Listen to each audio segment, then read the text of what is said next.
अमरावतीत मोठी कारवाई. चांदूर रेल्वे पोलिसांनी केला 1 कोटींचा अवैध गुटखा जप्त.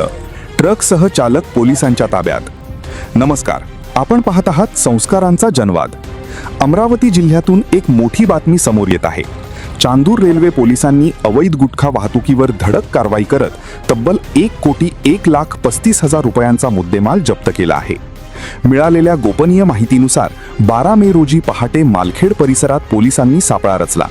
यावेळी MH01 CV 4962 क्रमांकाच्या ट्रकची झडती घेतली असता त्यात सुमारे 10 टन अवैध गुटखा आणि सुगंधी तंबाखू आढळून आली.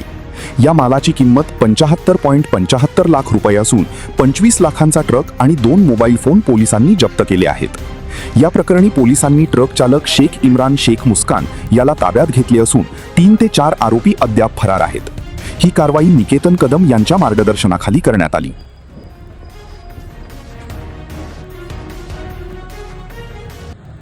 महत्त्वाच्या आणि ताज्या बातम्या पाहण्यासाठी आमच्या चॅनलला सबस्क्राईब करा व बेल आयकॉन प्रेस करा.